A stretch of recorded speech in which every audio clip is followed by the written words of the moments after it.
Good evening, everyone. Welcome to FGME Cast for your Wednesday night. It is Wednesday night, which means it is ANZCAR Thunder Series, and we are at Texas, and it's not a way to enter the pit lane. Gary Wellman, what are you doing? Getting it out of the way early, but we are here at Texas, and I'm joined, as always, by Carl Withy. Good evening, Carl. Good evening, Stuart. Good evening, everybody. Yes, we are here. It's Texas Motor Speedway. It is a little bit neutered to how it was back in the day, but it is still very fast and very furious. That's absolutely right. And we, I don't know if you caught it or not, Carl, but we saw the Coca-Cola series be taken out, of course, in the late model, not the late model, but in the actual NASCAR Cup cars today. That was on YouTube, and they had their finale here at Texas. Ran the full race without a caution. So are we likely to see that tonight? I'd be surprised if we do. I must admit. Unfortunately, I did miss that race. I was busy working. Which is a rare thing for me to do. Usually I'm busy not working at work, so it was a rare treat for them today. But yeah, I honestly can't see this one going caution-free. Just with the cars, they're a bit wild out there tonight. The Xfinity cars are definitely a little bit loose. And they're definitely struggling on the exit of the corners. They're getting really loose. So, yeah, I think it's going to be a rough one. As you just saw, Tristan Cox there just getting absolutely demolished by Dave Douglas. So maybe we won't see that. I mean, there is we obviously hold a lot of the drivers here in fact, all the drivers in very, very high regard. So in terms of skill set and that, but of course, a completely different car and set of circumstances. So we'll see what happens. Trev Micklemore joins us as always. Good to have you on board, Trev. Just wondering whether or not anyone might be able to take down Tay tonight.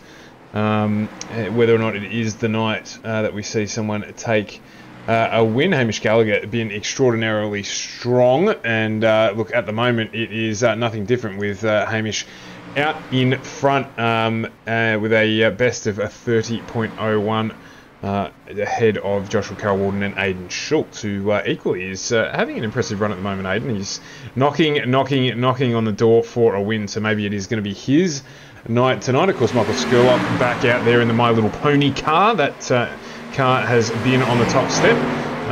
So let's see. It's going to be an interesting race here tonight. We're round 9 of 12, and we're set to run 120 laps here at Texas, so it should be a good race as always. Yeah, it should be. I mean, look, Hamish Gallagher's been strong this season, but only taken the one victory, and that was at Miami. So it's not been the sort of domination that we saw last year, last season, I should say, last time out. Of course, Matty Raymond still is in the lead of the championship, 3 ahead of Hamish Gallagher in second. Brenton West is sitting there in third at the moment, 30 points down. Brenton West, very much dark horse in this championship, but has had a really good season and just been consistent, absolute king of consistency. Brenton West, pretty much every finish has been within the top 10. It's been really consistent stuff. 2 top 5 finishes. Josh Micklemore sits in 4th. Obviously a bad run of luck for Joshy as of late. Hopefully his luck will change, and look, if anyone can change their luck, it is Josh Micklemore sitting in 4th at the moment, 36 off the lead. 45 points down is Stevie Dubb, and we saw Stevie Dubb have a very strong night this week. Dave Douglas in 6th, 57 off the lead. Gary Wellman 7th, 63 down.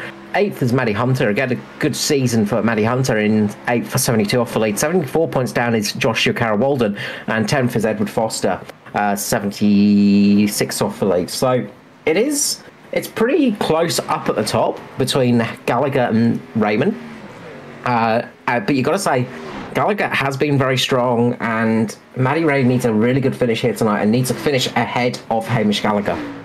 Yeah, certainly looking for a return to a podium here would help Matty Ray out, of course, on screen at the moment. And yeah, it's about time as well that we saw Josh Micklemore's fortune change. He's had a couple of bad, unfortunate incidents come his way that he wasn't able to get out of over the last couple of weeks. So he'll be looking to have a clean run tonight, of course, ahead of the Cup tomorrow night, where Mitch Motorsport will certainly be participating with their drivers there heavily involved in the chase. And will we finally see a breakout victory for Brenton West? I mean, look, one of those drivers that is knocking on the door for a first ANZCAR victory, Brenton West. It's not come yet, but definitely will. It's Brenton West has been so strong as of late, and you know, one of those drivers that is just really, really there, and in the Xfinity cars, super consistent, really good finishes. So I'd say Brenton West is one of those drivers to really keep an eye out for tonight, and he's going to be hoping for a good run here at Texas. Yeah, of course. So we'd have a number of drivers in the field who might be able to take out their first ever ANZCAR victory. But we'll see how this one plays out tonight. Edward Foster back in the mix as well after a week away with his teammate Joshua Carroll-Walden. So they'll be looking to do some damage here tonight if they can as well. So plenty to look at. Plenty to see who can get this one out. Of course, Stephen Williams as well has been good of late. So just with all those drivers we've mentioned, sounds like we've named half the field, but it really could be anyone's night tonight. So do stick around. We've got a minute to go until practice is finished, and then we will have closed qualifying 2 laps, the best 2 you can do. Probably the second will be the fastest here at Texas, so we'll see how that plays out, who's going to get up to the front. We saw in the trucks on Monday night that being out in front played a interesting or significant part, I should say, in making sure that you stayed clear of those early incidents. Of course, it was a much shorter track that we were in the trucks, so but you still want to be ahead of the field if you can get out in front and run and control your race. Pit stop wise, Carl, fuel here with 120 laps likely to be an issue? Very much so. Yeah, we're looking at a 2-stopper tonight for fuel. Texas is pretty heavy on the old fuel load, so you could probably do about 55 laps. You might be able to stretch it to 60 and make it a 1-stop if you are very frugal. But yeah, it's very much going to be a race of two stops, I think. Speaking of frugal, Andrew Dyson, one of those drivers who may be able to do it.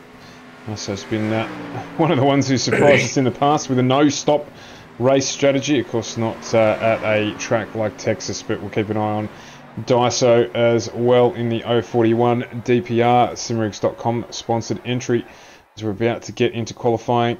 And you know what, we might just stick with Daiso. Let's jump on board with him to take us on our tour of this Texas track.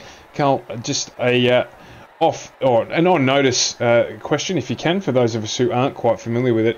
Be great to understand. You mentioned before the changes to the track on maybe the second lap around, the second fast lap. You can point out what changes they've made to this track over the journey. Yeah, very much so. So just waiting for the beautiful orange highlights of the DPR Phoenix Smokers car to maybe go out. If he doesn't jump out soon, we might have to jump to somebody else. As always, when we jump to somebody, they like to sit there and not do much. He must have known. He must have it on in the background. He's just considering when he wants to jump out on track. But we'll just stick here for a minute and look out the back there. When we say solo qualifying, you can see no other cars on track, of course, ensuring that they don't benefit from the draft. Get the run that they are entitled to. Give Dyson a couple more seconds if he doesn't head on his way out. We'll just jump on board with someone else. Dave Douglas about to start his second flying lap. So let's do that. We'll jump on board with Dave as he starts his second flying lap. Yeah, so we're going through the first set of corners here. Relatively high degree banking, about 20 degrees through turns 1 and 2 onto the back stretch here. Down we go. You can see the lovely start of Texas there into turns 3 and 4. 24 degrees of banking here. Very steep banking, very fast corners onto the tri-oval section. Going to come across this banked section of track now and come across the start-finish line. Dave Douglas jumping up into P7. He's just dropped down a little bit. Edward Foster has completed his second lap. Identical time with Aidan Schultz, those two sparring partners. And he's got his teammate at the moment, Joshua Carroll-Walden, sitting next to him on row 2. It is Hamish Gallagher, of course, fastest he is through his 2 laps. Andrew Dyson's just out and about now, so we'll honour that wish and we'll head back just on the roof of the 041 entry. Carl, we mentioned, as I said, those changes to the track that you alluded to. What are we talking about there? Oh, it was mainly with the banking, I think, off memory. There was banking and surface changes because back in the day, Texas, it was the first kart event to be stopped for safety grounds since about 1980 something. The first Indy/kart event to be stopped for safety reasons because the drivers were going around this track because of the high banking angles. I believe they shaved off a little bit of the banking debris, and they changed the surface, I think, from memory, to reduce the speeds a little bit. But the drivers were pulling a hefty amount of Gs and were doing laps of around 230 miles per hour around this track, and were effectively blacking out because of the amount of G-force. This was back in the day when I was luckily working for one of the teams, so I got to see some of the data, which was absolutely incredible. De Ferran and Castroneves were both blacking out mid-corner around about just on the exit of turns 4 and just on the exit of turn 4 effectively. They were pretty much blacking out and then regaining consciousness about a quarter of a couple of milliseconds after they just got out the corner. And they just kept their foot in it and just kept going. They did not lift at all. Yeah, that is insane. As Andrew Dyson just pops up into P9, Steve Williams still out doing his lap in Sister 98 entry DPR car. I'll stick on board with Steve here and see what he can get done. Yeah, it was a bit of a crazy one, as I said. But you know, they were pulling a sustained 5.5 G around the corners, so it's enough to make anybody start to go a little bit dizzy, I think. That is insane that they would do that. Of course, then we look at it in the context of Formula One and the braking G-forces and things like that they experience, and now it probably would be okay. Well, it's more because it was sustained G. That's the issue. The big issue is when you're going around these corners, because you're pulling that sustained G for more than it's about 5-6 seconds, I think it was. As you're going through that corner, you know, you've got 900 plus horsepower of a turbocharged V8 engine pushing you along in a car that weighs barely anything. And as I said, you're doing well over 230 miles per hour, not kilometers per hour, miles per hour, of course. It was a little bit sketchy. A little bit sketchy. No, it sounds exactly like it. So we've managed to complete qualifying there, so we will bring you the grid up on screen as we get into this one. So round 9 of 12 rounds in the ANZCAR Thunder Series, the Xfinity cars. And it is Hamish Gallagher and Aidan Schultz off the front row, with Edward Foster and Joshua Carroll-Walden off row 2. And we've got Jaden Russell and Josh Mickelmore off 3, with Michael Skurlock and Brenton West off 4. Then it's Andrew Dyson and Thomas Martin, off 5, with Mirko Dortnack and Luke Georgeson off row 6. As we flip over the page when it wants to do it, there we go. Stephen Williams and Troy Davison off 7, with Kate Donnelly and Dave Douglas off 8. Then it is Gary Wellman and Tristan Cock off 9, with Lachlan Urquio and Mitchell West off 10. Then Tim Court and Norm Clark off 11, with Paul Jackson and Matt Hunter off 12. As we go to the last page here, Tristan Yellen, Scotty Griffiths off 13, with Philip Howe and Peter Wilkinson off 14. It's Bob Kleeman and Barry Neal off 15, with Matty Ray and Brett Campbell off 16. Mick Taylor and Noddy Tompkins off row 17, rounding out the 34 starters for this round tonight. Yeah, it's going to be an exciting one. Just because I was just looking it up just out of curiosity, Kenny Brack's qualifying time for that race was a 22.8. So just a little bit faster than the Xfinity cars. Wow. Average lap speed of 233 miles per hour. Paul Tracy holding the actual practice lap record, which was 236 miles per hour average speed, so 380 kilometers per hour. That is ridiculously quick. No, it's not that quick. My comparison. It's no Fontana. No 244 mile per hour average lap speed. But well, for we mere mortals, it is quick. So the drivers will just make their way out of pit lane to our pace lap, and then get stuck into it. Front row really good qualifying from Aidan Schultz. As you're saying, again, just really back on form for Schultz. He had a bit of a rough night in the trucks, I think, but been definitely back on form recently and showing everybody what he's got underneath him. Damn you, Carl, you almost made me meatloaf. So you took the words right out of my mouth because I was just about to talk about Aidan's qualifying performance, but we won't go there. It's too early. So, Hamish Gallagher, how's he going to go tonight? Managing from the front as he will like, but without a teammate. But he has got Josh Mickelmore not too far off in the distance behind him. We'll get through this lap. I'll form up 2x2 as always, and we will get cracking for 120 laps here at Texas. Thought you were going to talk about how Hamish Gallagher's lap was like a bat out of hell. It was just absolutely riding along. Wow. And so it begins. It's only Wednesday. As they come around the final corner, turn 4, pace car will be pulling into pit lane. Hamish Gallagher is going to lead away. Aidan Schultz on the outside. Mitch Motorsport versus Ozia. Ozia recently announcing 2 more drivers to their squad. There's a bit of an incident behind, actually. What's gone on with the 66? We've got a backup. Philip Howe having an issue. That's going to cause a caution. Looks like some kind of mechanical or technical failure. Yeah, technical failure there for Philip Howe. Definitely some kind of just... Oh, yeah, absolutely. Really weird. Just turned right up the track and stopped, fortunately. Yeah. So some issue with his steering wheel. I'd either say it's the steering wheel or it's the throttle. Just one of those two things. But managed to get it sorted, luckily. So we're going to get a couple of laps under pace car again. Just go back. And that's caused the field to go a little bit weird up the front. Just going back a little bit further as well. There was a big check-up here. It sort of took off. And then you'll just see here Andrew Dyson just go to get into it because Skirley went and then Skirley stopped. So he had to back out of it there and then just pull back out of the throttle. And that really affected his start because he was off throttle when things got going. So... a couple of little incidents there, so a restart probably not the worst thing as far as Andrew Dyson's concerned. Yeah, there's a big hold-up at the moment for Jaden Russell. The pace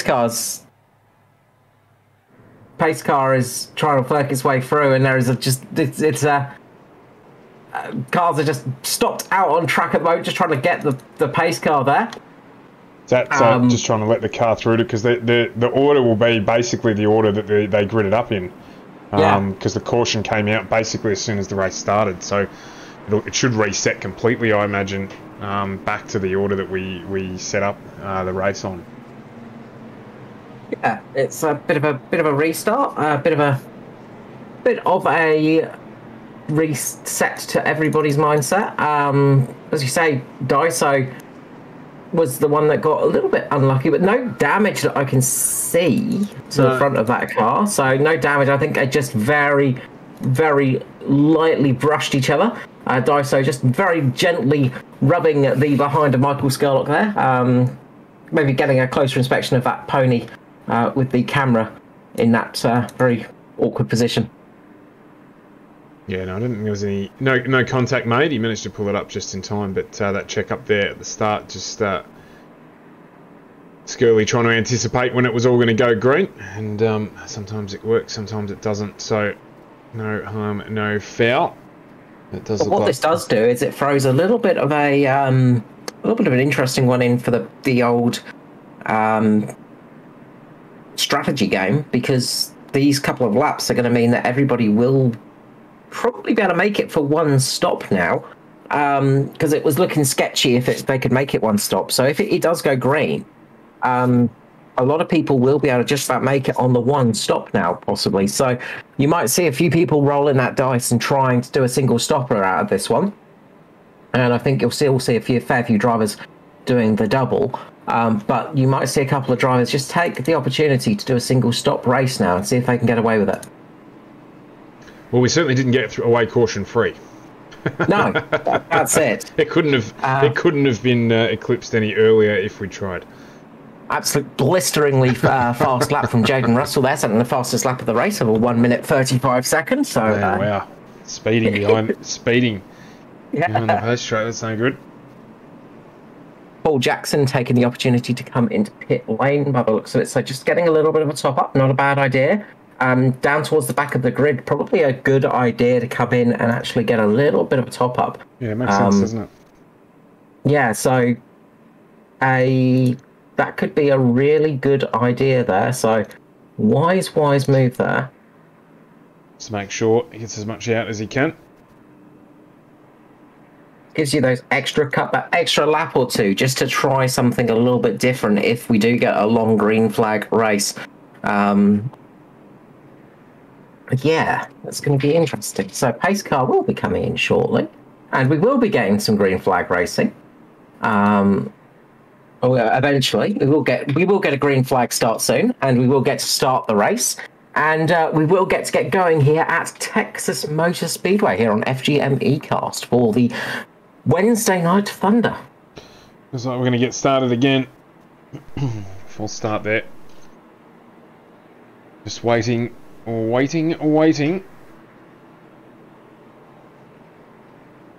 not everyone quite getting back into position. A couple did get passes done, so a few small changes. We'll take you through that once we go green. And what's happening here? I think the issue is the pace car. As because of where the pace car came out, I think it's got to let everybody pass. So this is very it's a bit of an issue because of that. Because it was effectively before the start of the race, I think it's confused the pace car a little bit. So they've just got to effectively. They think that everybody's a lap down, so they're getting a wave around. Is everybody going past though? This is very strange. Yeah, everybody's getting past. Very strange indeed. Yep, there we go. So, Paul Jackson just making his way through the pace car. Yeah, well, he got lucky actually because Paul Jackson decided to do that top up, and he almost went a lap down. So he almost got caught out with that little strategy.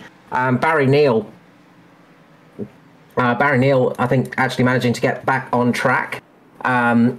This is gonna, if the truck goes in, I mean the lights are still on the pace car, but so if it goes in now, they'll do another lap. Sure. The caution's been extended so that everybody can form up. So that'll really leave, obviously the lap here, it'll really leave some people in the lurch.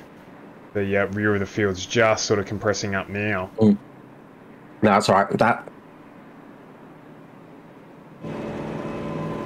Just on board Hamish Gallagher here. We get a good look at the pace car. The lights are out on it now. So it will be coming in this lap, and we will get to go green flag racing. We expect it to last lap, but 6 opening laps under caution.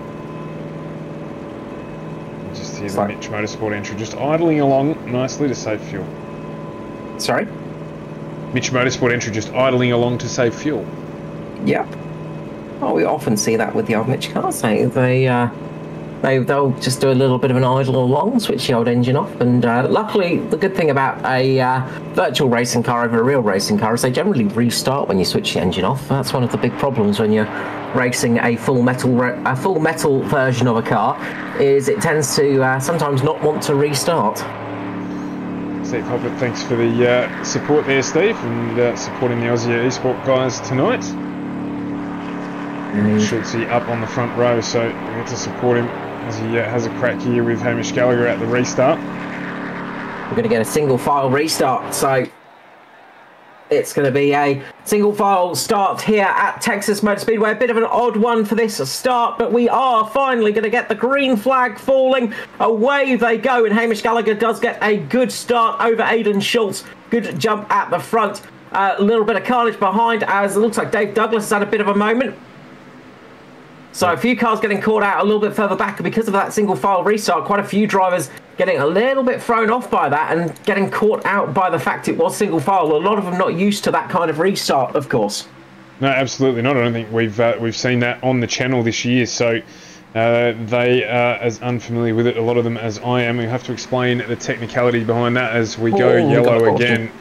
Brett Campbell. And it is Philip Howe and Paul Jackson.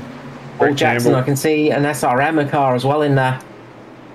Quite a few cars. Noddy Tompkins involved in that one as well. So Noddy Tompkins, Mick Taylor, Paul Jackson, Brett Campbell, unfortunately. Oh, there it is there. Yeah, big check-up for the 4 drivers. Well, so Brett Campbell just got caught out. Unfortunately, Spotter did not give him a call, so went up into the side of Noddy Tompkins, and that was that. And then all of those cars got caught up with each other, and that really hurt Paul Jackson because he came in for that little bit of extra fuel, and that really did not pay off in the end, being caught way back there at the end. That really has affected him, and we're back under caution flag. So yeah, single file restarts generally more of a thing for the classic era, of course. If you ever saw any of the 87 races, of course, they were generally single file restarts. With the lapped cars generally on the low line, and sort of makes things a little bit different. Sometimes in the IndyCar series as well, they were single file restarts. So just a little bit of a different restart system. Generally, it's not used too often in this series, but for some reason, iRacing deciding it was the night. So obviously, just to improve the safety of the restart, is that the idea?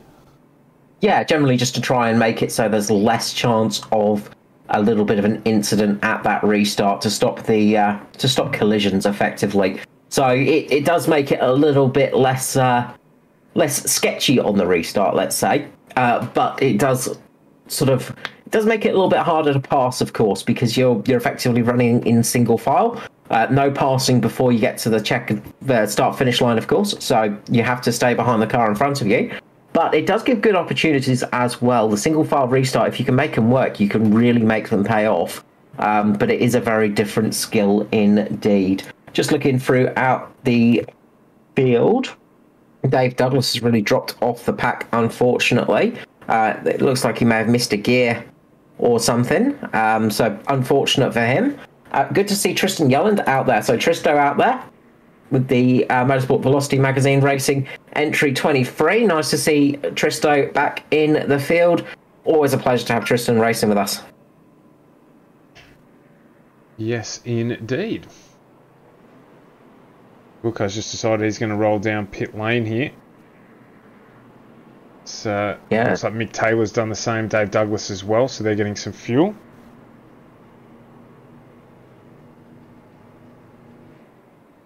Back up the front it is Hamish Gallagher.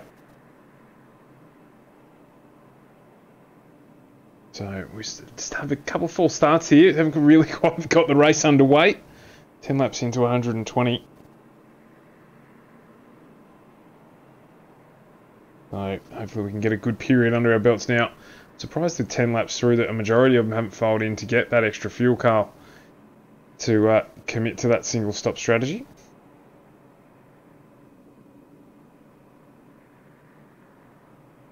Yeah, it's look, as I said, with the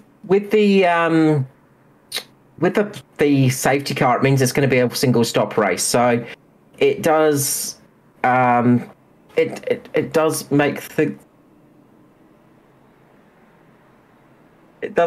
a little bit more interesting. It looks like Wilco actually.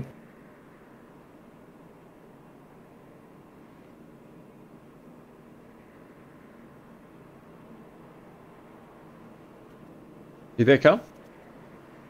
Yeah, sorry. Yeah, sorry, just a couple of things happening, I think.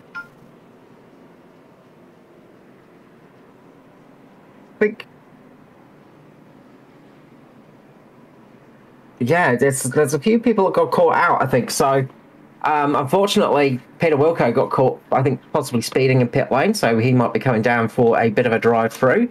So, unfortunate for him. Right, so not taking advantage then, being penalised. Quite a different story there. Anyway, the pace car about to pull in. We're about to go green again, which is good. We want to see some racing. It's been it's been a bit of a trip to the shops so far. I need to find out that they've run out of milk. So let's get this one started. Let's have some racing. Thanks for sticking with us. If you're still watching, don't forget to like and follow the channel. Normally far more entertaining than the start to this race, but we promise it will get better. Plenty of quality up at the front.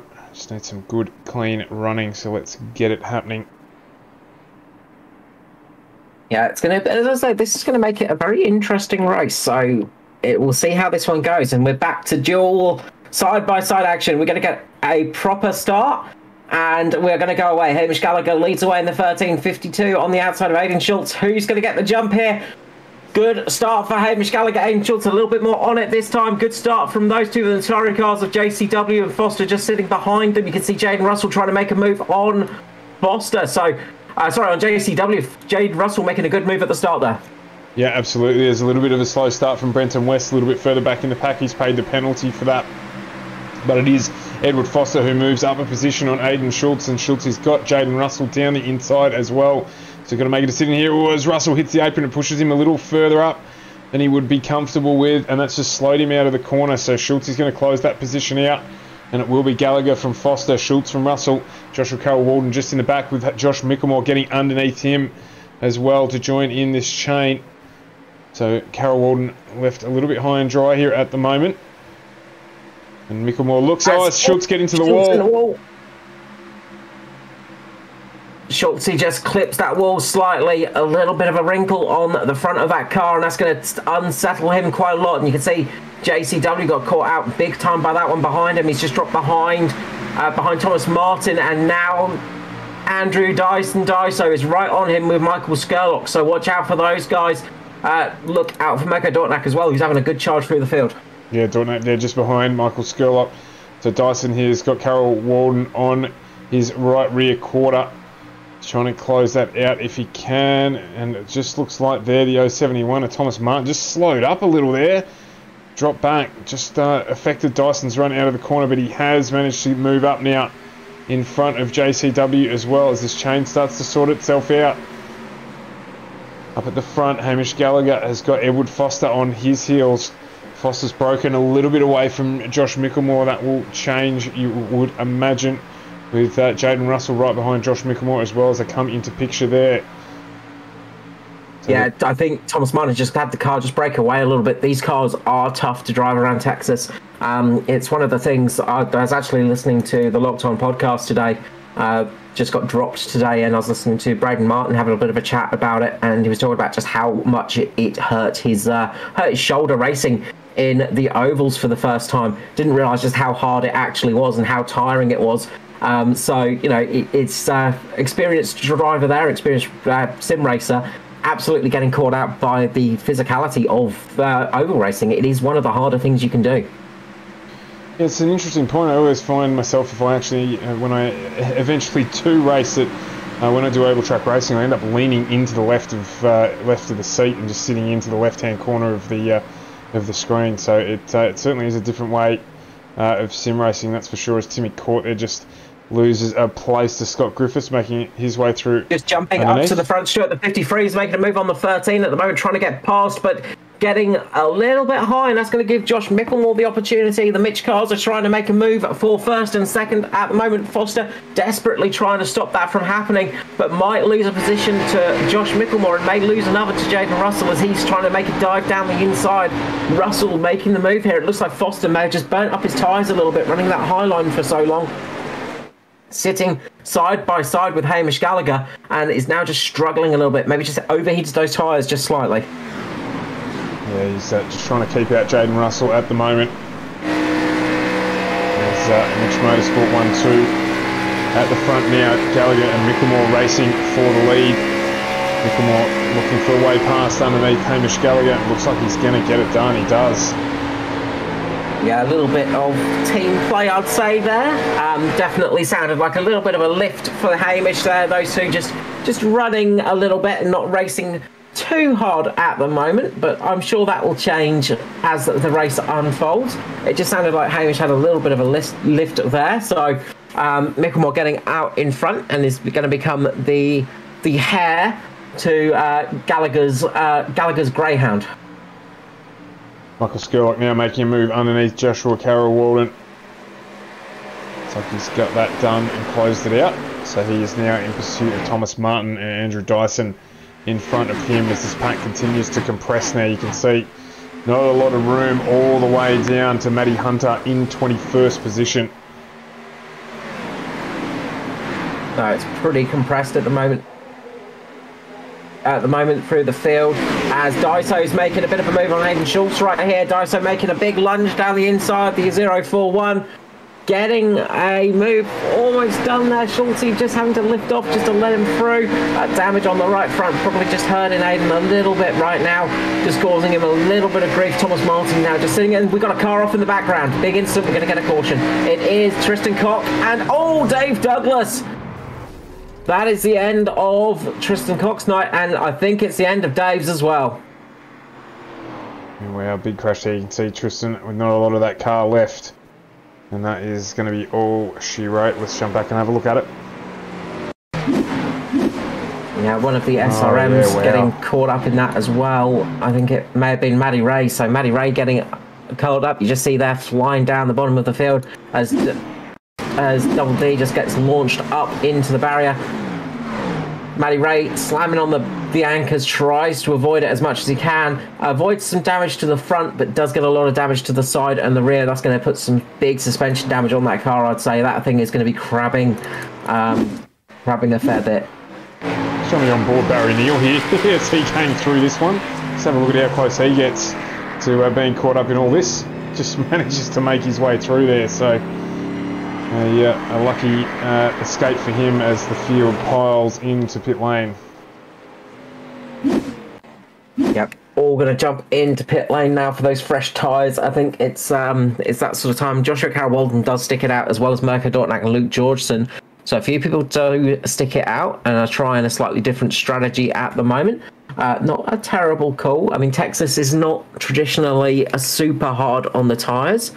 Fresh tyres generally slightly better than slightly worn tyres. This will help. I think this will help Peter Wilkinson a little bit. He should get past and get at least to one lap down. So he's going to be working his way back up through the field right now in the 268. Unfortunately, after that early penalty, he's going to be hoping to get through there. His teammate Timmy Corn having another good run at the moment in his second ANZCAR event, running up there in the 22nd position, I believe, at the moment. So just coming into pit lane at the moment. So the locked on guys got the cars out, not in free this time. We haven't got 3 Martins on the grid, thankfully. We don't need more Martins in ANZCAR because they seem to be very good. We'd end up just with a field of Martins winning every week. It would just be, we just don't need that. I mean, dare we say to have 1, 2, 3 Martin at Martinsville? I mean, that would be good. That would be good. The Martin apocalypse would happen. It's just. Oh dear me! Yes, absolutely. All we need is a Martin, and that would be it. Well, you know they do exist, of course. Martin, a very popular name in some parts of the United Kingdom. It's Mirko Dortnack jumps into pit lane. I think that'd be the end of the series. They'd just walk away with it. Yeah, absolutely. We do like to entertain ourselves here with random acts of stupidness, but Martin at Martinsville makes sense to me. Let's make it happen. 24 laps in 120. It hasn't been the night we want yet, but that's okay. There's still plenty of time. See how this comes out. Tomorrow night, Stuart, who are we interviewing? Well, we are, indeed. I'm actually looking forward to hearing Jason Martin. The interview there as we make our way through the drivers entrenched in the chase, and he is the man in the next instalment. So, looking forward to hearing that one, of course, in the time between qualifying and race start. So do join us for that one. We'll be on from 7:45 tomorrow night. Get to hear all about Mitch Motorsport. In fact, there's going to be a flurry of Mitch Motorsport at the end of this series, isn't it, Carl? Oh yeah, we've got two more of the Mitch crew to go, and that's Gallagher and Micklemore, of course, Skurlock and Pearson as well. So we're getting towards the end of the list, and it's the end of the list of names, but it was the highest order of finishers in the regular season championship. So just looking at the positions at the moment, JCW is in the lead. Luke Georgeson up in P2 at the moment. Good run from Luke Georgeson. He's going to be hoping for a nice race tonight, a relatively easy one. Looking a little bit further back, got Mick Taylor working his way up through the field, obviously not stopping in P3, with Tristan Yelland up there in P4. Yeah, well, I mean, and it's going to be interesting to see how the fresh tyres play on this one. We had, probably about 8 laps of full speed running. Other than that, it's, as I said, been a little bit of a trip to the shops.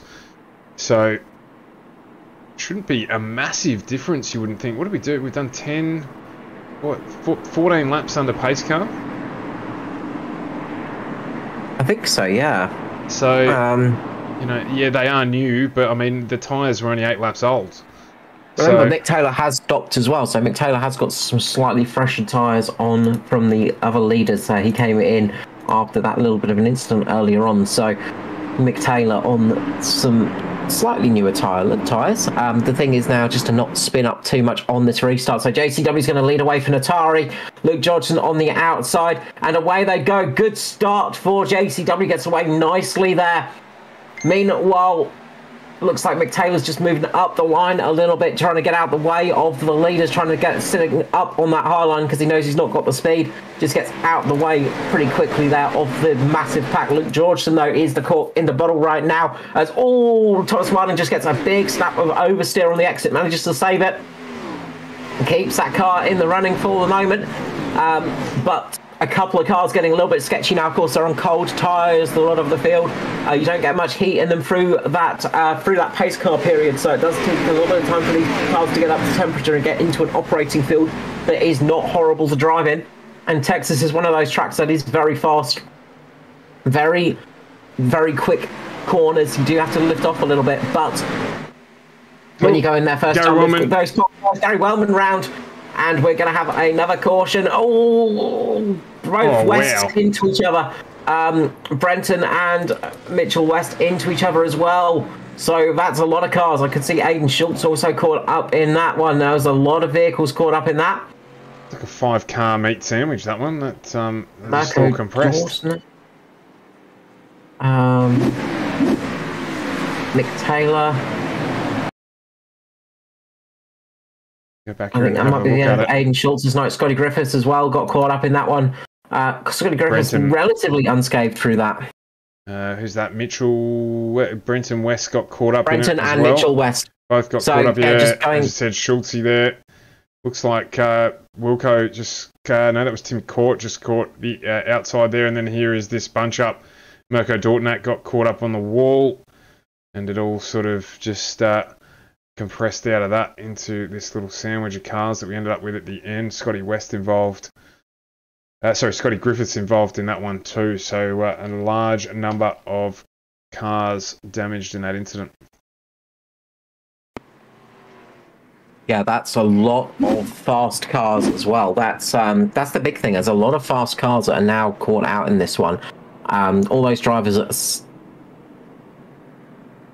stayed out are pretty much pitting in, other than JCW and Luke Georgeson. Those guys are keeping it out.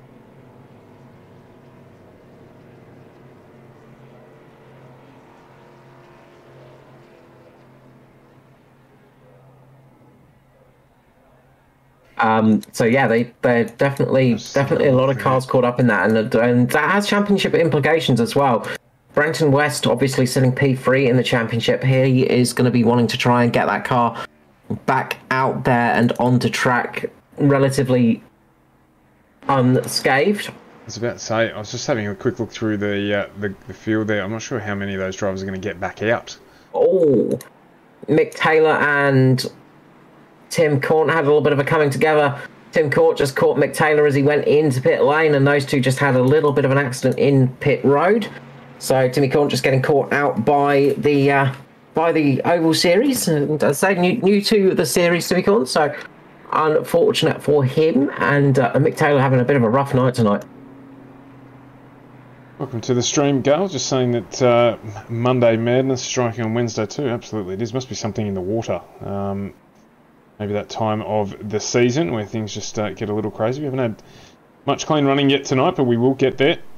The race on Monday night tidied itself up. We had some really, really good racing in the trucks, so hopefully we're not too far away from that. But Joshua Carroll-Walden will be pretty happy with where he's standing at the moment. In P1 has not pit yet. Josh Mickelmore has, though, on fresh rubber from lap 22.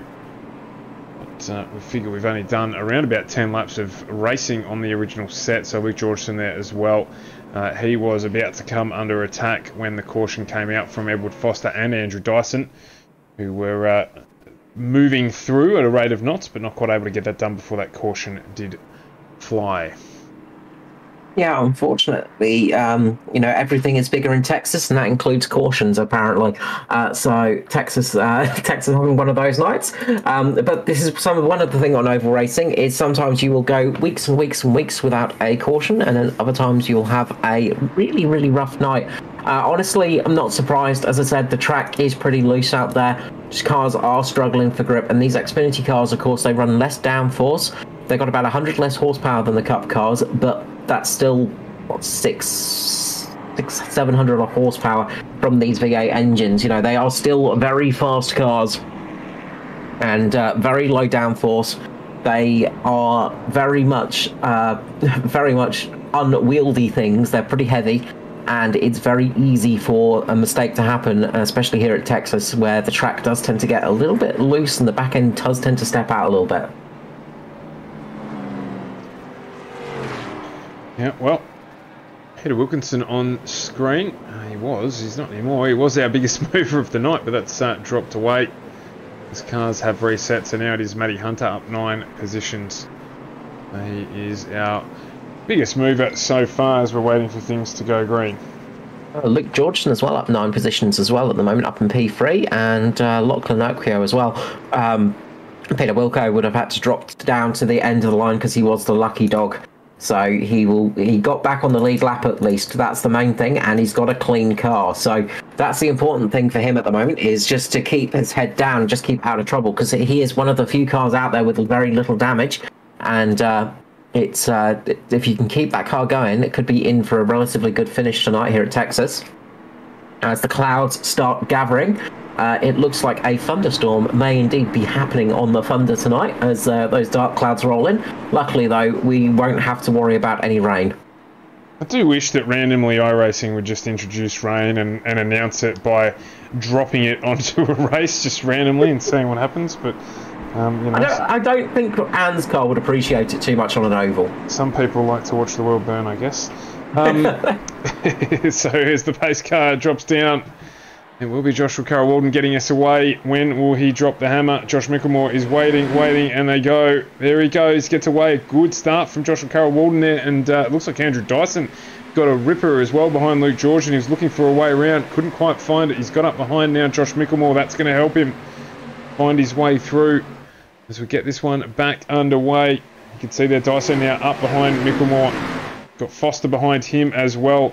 So Georgeson may be left to hang out to dry here with C as well. Of course, Georgeson on the old tyres. Georgeson on the tyres that we started the race with, remember. So Georgeson is one of those cars that has not stopped yet. So just keeping it out there at the moment, just keeping position over anything else. Just ahead of Edward Foster right now. Foster trying to make the move and catch up to these guys. Meanwhile, looks like Kate Donnelly just having a little bit of a blink just behind Thomas Martin, but everything going okay. Few cars struggling to get back up to pace as they're just trying to find out what their actual pace is right now, because they have got quite a bit of damage. Yeah, some of them do indeed, but we'll be able to get there and get some points. Finish this one off 34 through 120 now. Going to see how this one sorts itself out. Hopefully just get into a nice little rhythm here. As again, Georgeson just drops a position to Jaden Russell. Those guys on the older tyres are actually starting to struggle right now on the exit of the corners. Just had JCW just having to do a massive lift on the exit of the corner just as he got very, very wild. So JCW doing a good job keeping it out in front at the moment, but definitely starting to struggle a little bit. Sounds like the rears are starting to give up a little bit of life. And those guys on the fresher tyres now will start catching up. And it's going to be a little bit tricky to hold them off. But if anyone can do it, JCW can. We know JCW is definitely one of those quick drivers. Georgeson's starting to fall down the field now into P11. Sort of falling down a little bit. A good try of a strategy, but not paying off at the moment. It hasn't quite worked. So Josh Micklemore here making the move, closing the gap quickly. And using the draft to his benefit here. That's one thing it does for Georgeson and Carol Walden is that they do have a spare set of tyres in their pocket now. So if a caution flag came out, say now, they could possibly come into pit lane, chuck those fresh tyres on, and then be on very nice fresh tyres, and everybody else would have to be considering the rest of the race. So they do have some slightly fresher tyres up their sleeve as Josh Micklemore makes the move on JCW here. Down the inside goes the 31 Mitch Motorsport car and is going to make that pass stick. JCW on the outside is going to lose a position here and he's going to lose another one as Andrew Dyson gets through. The rear of that Natari car gets very, very loose as it dances across turn 4 and Foster's going to go down the inside as well as JCW now is just going to fall down positions as he's caught on the outside. Yeah, I imagine he would have loved to have tried to slot down into the line there behind his teammate, not able to get that done. Hamish Gallagher now down on the inside line, getting underneath Joshua Carroll Walden. Michael Skurlock trying to go with him there, not quite able to get it done. Carroll Walden slots down there, not until Hamish Gallagher moves up into P4 now behind his teammate Edward Foster. I should say behind Carroll Walden's teammate Edward Foster. I was going to say, watch Scully. He's going to probably gobble up JCW relatively shortly. He's going to make a bit of a dash on the inside and get that one done. He's going to have the tyres to do it as well, so he'll just be able to get a little bit more grip on the exit of a corner and make the move, which he does indeed. We're looking to run up towards the front now. Jaden Russell as well with Kay Donnelly, the next on the list. JCW is going to be praying for a caution very shortly to save him from falling too much further down the field.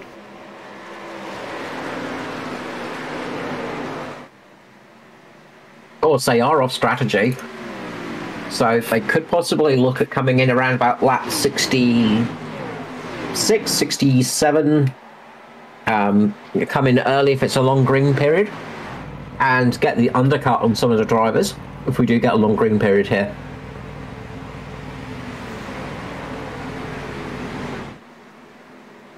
Absolutely. Well, have a quick look down the field now, just to see how things are playing out. Brenton West has managed to rejoin the race after being involved in that incident. He's on the lead lap. He's just got, as you can see, quite appropriate there. Luke Georgeson jump into the field of view.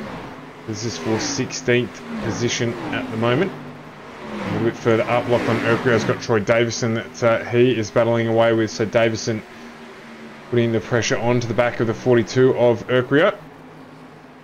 That's for the battle for P10 as Jaden Russell gets the move done on Joshua Carroll Walden. He's ended up going around the outside and Cade Donnelly wants to go with him. So JCW will be able to push him a little wide here, slot himself in the middle as he does, but the battle is futile. He will drop that position to Cade Donnelly, you suspect, very, very shortly. Edward Foster also under scrutiny with Hamish Gallagher on the back of him. Michael Skurlock catching up now to this lead pack. There was a small gap opening up between them, but that has not lasted, and Dyson equally on Josh Micklemore. Let's see, just in front of him there. He won't mind too much, I wouldn't have thought, just jogging on the spot a little bit behind Josh. Plays well for him later in the race. If we're going to have a sustained green flag period here. Yeah, nice long green stint would really work out very well. As we say that, the caution flag falls. I was about to say, one of the drivers that's not looking too good out there, well, one of the championship drivers not looking too good is Matty Ray, and it was his teammate Noddy Tompkins, unfortunately, just getting up into the wall and making a little bit of a clip on the wall. As you can see here, just clips the barrier, safer barrier there, and then down he goes into the inside there, and that is going to be a lot of damage on that car. So that might be it for Noddy's race, but Matty Ray in the unusual position of getting caught out in an incident, 7 laps down at the moment. He is going to be hoping in the nicest possible way that something befalls Hamish Gallagher, because this is not looking good championship-wise. When will we learn not to say things like that, Carl? When will we learn? Caution straight away. This is going to help out Joshua Carroll-Walden, who was struggling big time on those older tyres. Managed to limit the damage to be in P7 and will now get to pit under caution conditions, which will help him out. He was looking like having to make it under green. If everybody else comes in, I think he'll come in. A few people might stick it out there because they can't make it to the end right now. They can't make it to the end from here, so they need to make another stop from here. So we might see a few people sticking it out, and we do. Oh, the dummies were thrown a little bit, and Josh Mickelmore decided to keep going, but it was Daiso that threw the biggest dummy, and Foster decided not to come in, same as Skurlock. So Lachlan Urquio as well, I think, sticking it out there. That was so close for Daiso on the cone. The orange of the cone almost became the orange of that DPR car. The rather festive for the time period orange and black DPR car of Andrew Dyson. Just absolutely throwing a dummy perfectly there. So Daiso, Foster, Skurlock, Urquio, Clark and West have stuck it out. Just have a look at this on board with Andrew Dyson here. We're going through pit lane. Just have a look at what you're talking about. I've jumped a fair bit behind here, but I'll go around this corner. And just watching, you can hear the clutch in. So saving every little bit of juice he can. This is going to work out well for JCW as well, because he's going to come out in that pack. So yeah, JCW in 11th, so this worked out very well for him. So a few drivers this is going to be very useful for. This is going to help a few drivers in the old pack and get them into a position where they can some interesting strategy calls. So yeah, this is going to be interesting. But watch this from Daiso. He's thinking about it, decides not to, and look at how close he was to that cone. Very well played. We love a good dummy. Thrown expertly. Seen some close calls actually from that through the season. We have, and we've seen it actually bite a few drivers in the past. We have indeed. So anyway, it's worked in this case. Cones. Yeah, absolutely, it's worked in this case. And we've seen that the drop-off on speed from the tyre deck is not a huge amount. And with those cars sticking it out there, this is going to work out very well for Daiso, Skurley and Foster. Urquio as well, got to say, because they've got a couple of cars between them.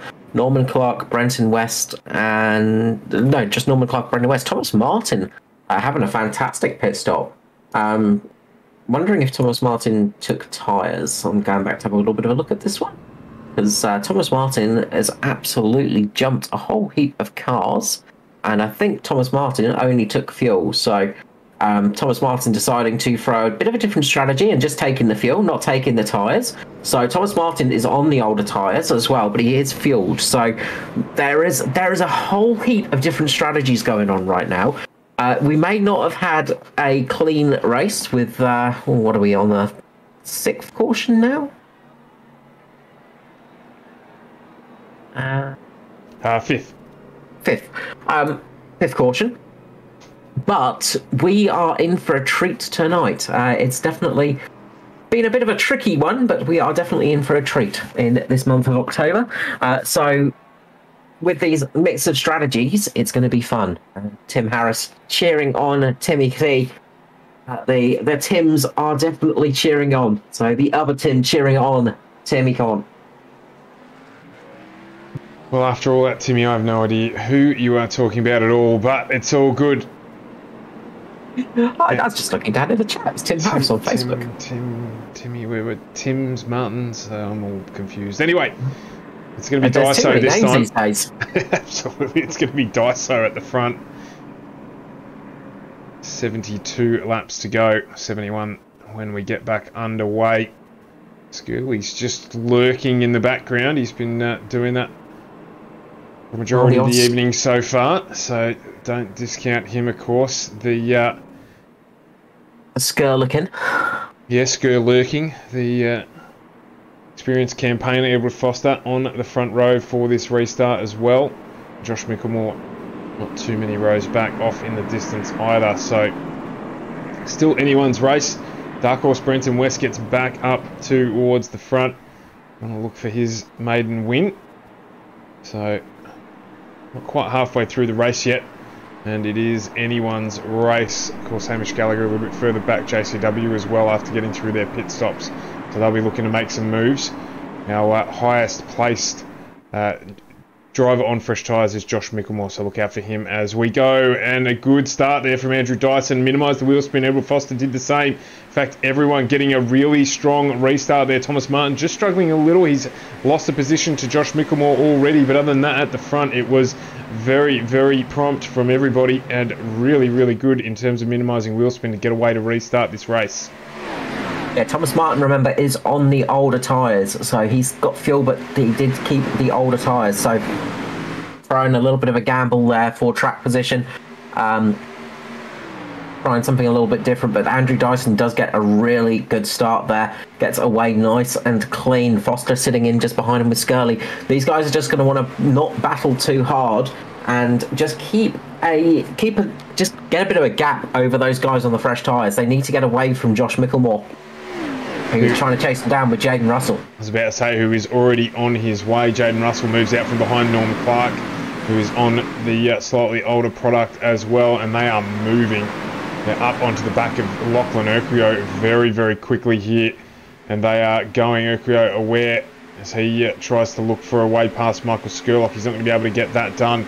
But Mickelmore here with Jaden Russell onto the back of Lachlan Urquio. What can they do? Oh, it's bunched him up a little bit there. Urquio had to get out. Has got a little bit loose. That held up Mickelmore and Russell for their exits. Opened them up to Hamish Gallagher, who's looking to make it 3 wide down the back straight here in Texas. In there as well as Joshua Carroll Walden. So this group of 4 here are flying, and they're looking for a way to get through here now on Lachlan Urquio. If they work together, they'll be up at the front in the shake of a lamb's tail. So they are definitely moving as Josh Mickelmore makes a move on Lachlan Urquio, and Jaden Russell makes a move on the inside. 3 wide they go.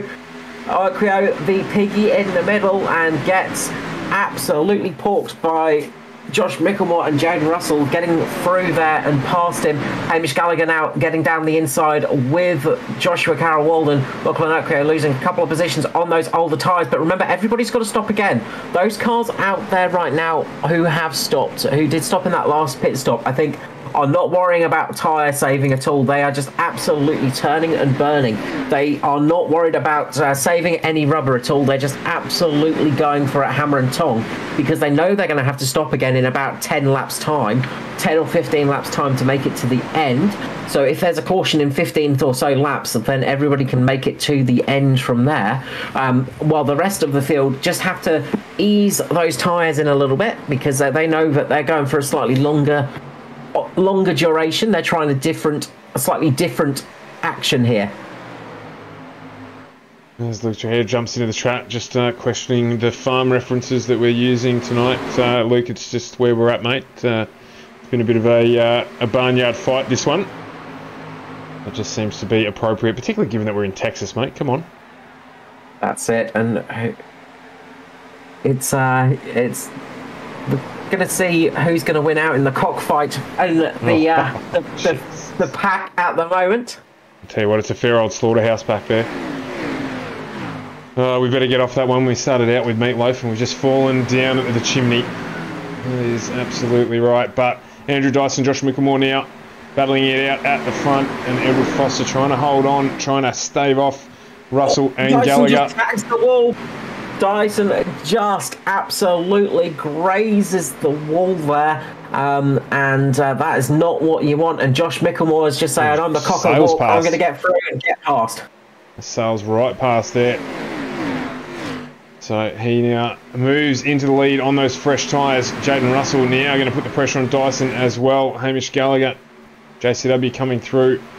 Foster's seen all this before. He just moves to the side, lets them through. As he hasn't got a lot there to battle with. As you say, Jaden Russell. Sorry, go on, mate. Sorry, I was just going to say, Jaden Russell just absolutely carving his way through the field at the moment. Getting a really good restart there. Yeah, absolutely. And the laps, obviously, in terms of lap time, they are flying ahead. So, in some instances, over a second faster. Obviously, that lap where Dyso clipped the wall, but Josh Mickelmore, Jaden Russell a second faster than Andrew Dyson and Foster on their last lap around. Yeah, Josh Mickelmore is utterly going for it. Oh dear. I'm milking it a bit too much, aren't I? That has just, yep, I'm not even going there. Josh Mickelmore in the lead. What I was going to say is, as you touched on, those drivers that did stop a little earlier on that older product know that they've got A, an extra set of tyres up their sleeve, and B, that they will, or everyone will have to stop at least one more time. So if there is a late caution, they may get the advantage there with Mickelmore and Russell and the like, who pitted on lap 45, only having one further set of tyres to change. So at some stage they will have to make that decision if there's more than one caution between now and the end of the race. Yeah, that's it. It's getting that strategy call right now is going to be the tricky one, because you need to get it. You need to know when it's going to be the right stop. You need to know if there's going to be that other caution coming out. It's really going to be a race of if there is a caution now. If we don't get a caution, and you come in too late, you're going to get undercut quite badly here. There is a bit of a drop off on tyres, as you can see, but it's not a huge amount. It's only about 20 odd laps, 30 odd laps. It's about a second, and you could find that somebody could pick this one perfectly and make a really good run to the end. Just get that luck of the time, you reckon? Yeah, if somebody picks their timing just right, they could really come into it now. So really, any time now on, you can come into pit lane. And I'm wondering if you see somebody like Lachlan Urquio maybe come in the next 5 to 10 laps and try that undercut. Big gamble on that. Obviously, you're on green flag running to do that.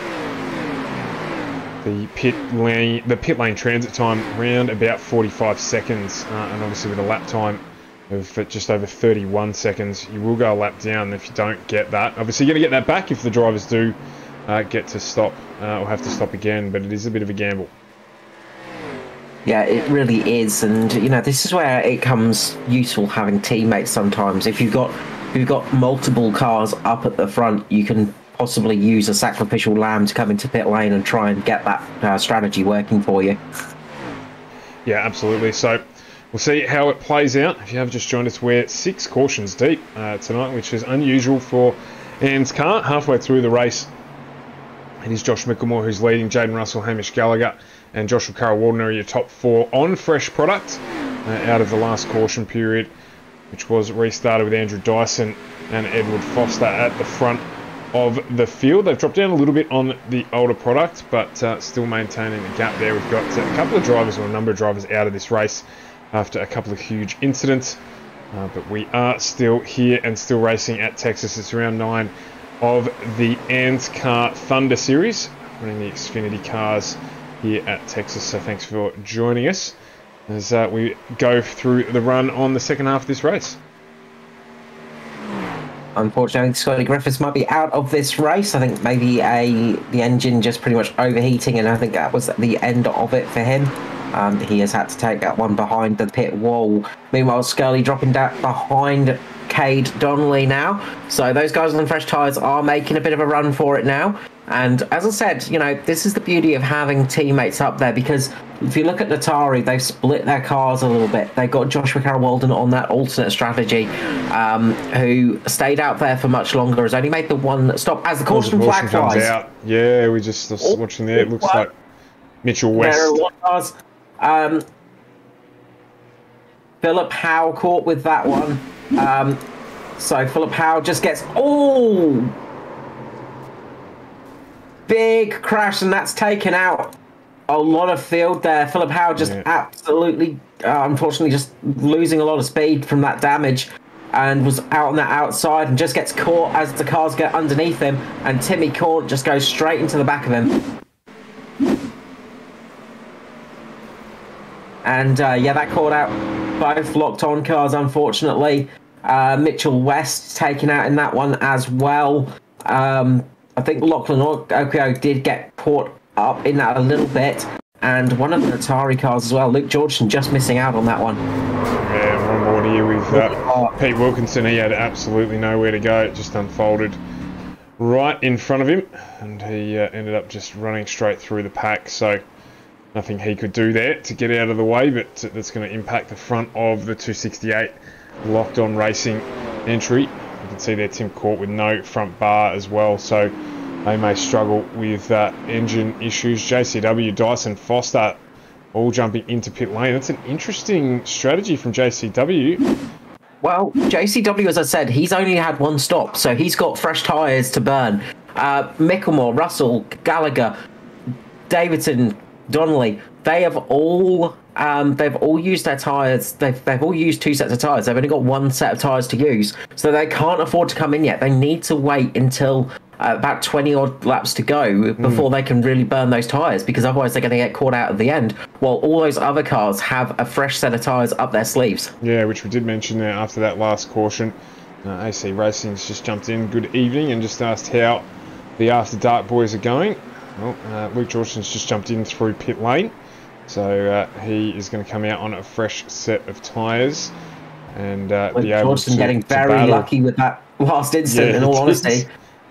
He very much snuck it through at the end there and just threaded the needle.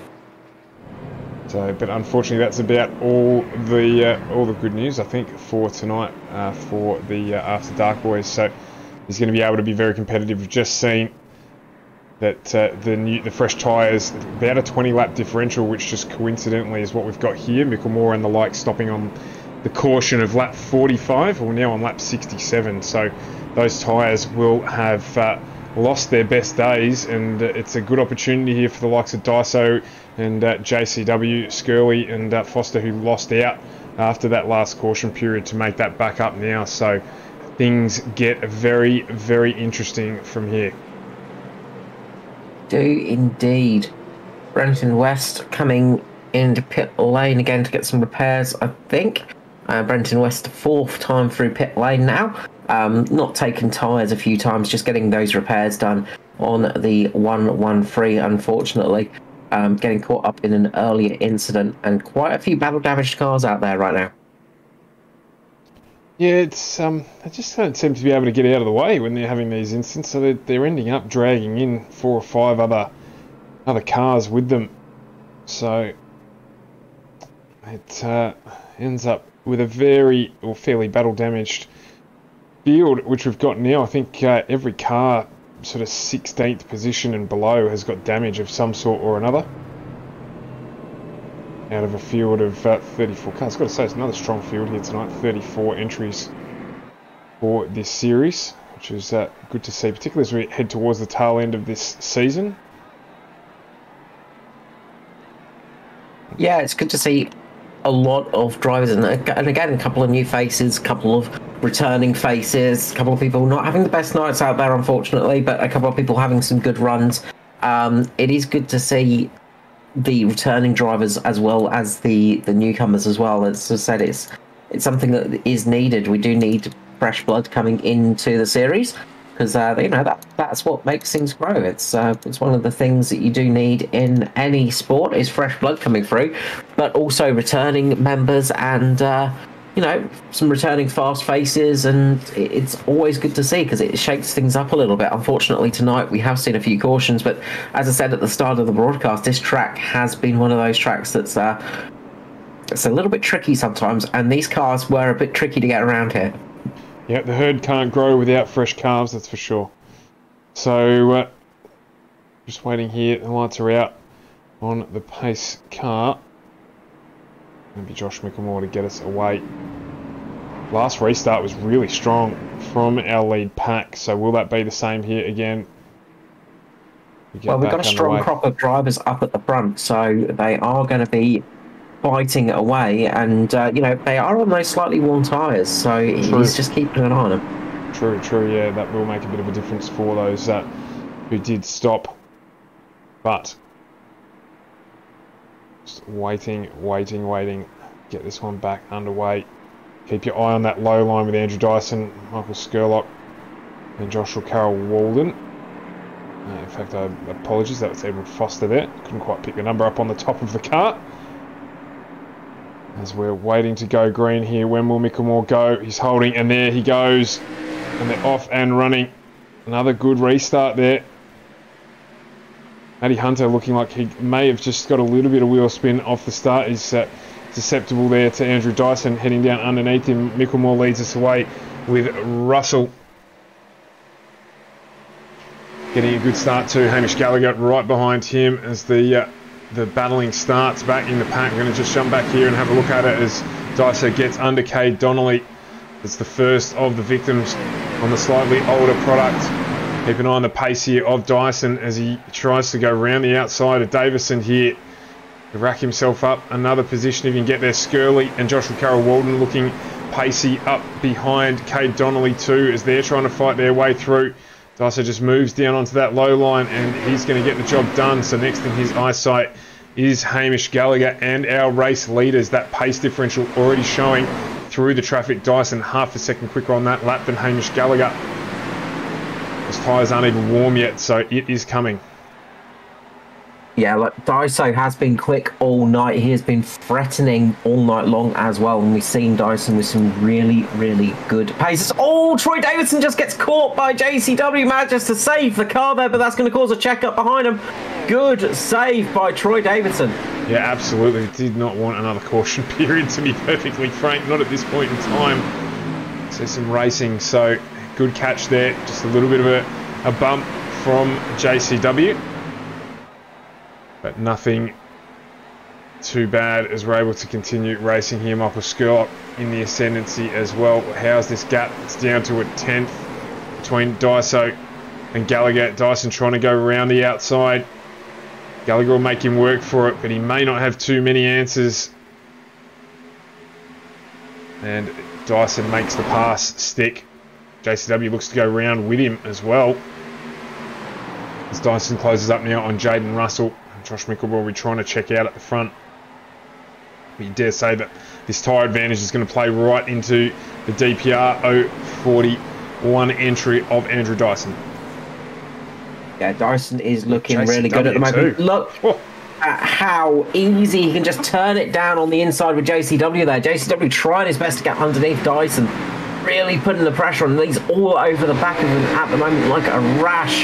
Just keeping on the back and sticking to Dyson. But can't quite make it past. He's really desperate to try and get in front there to sort of almost slow Dyson down a little bit. We'll be able to go with him here as well. As I said, Mickelmore's just not going to have anything to be able to fight back with much the same way as he did to Andrew Dyson. So there's a little bit of payback here. JCW just says thanks, I'll come through as well if you don't mind. And that is the change for the lead. Andrew Dyson and JCW now 1 and 2 with Josh Mickelmore in third. But it looks like he may be under pressure still from Michael Skurlock, who wants to play this party game. He's all over the back of him as well, so you'd expect that out of here or potentially into the next corner that Skirley will get the move done. Foster having a little bit of an issue. He manages to save it, but just issue with connectivity issues, but manages to save it and get back going again. Thomas Martin and Hamish Gallagher are doing a good job of avoiding an accident there as JCW right on the back of Dyson at the moment. The battle for the lead is absolutely going for it. Who is going to come out on top here? It is a absolute battle at the front, and Thomas Martin is really moving his way forwards as well. And watch out for Scurlock. Just seeing the lap times there. Scurlock enjoying that free time before he caught back up onto the back of Josh Mickelmore. Thomas Martin's also come through.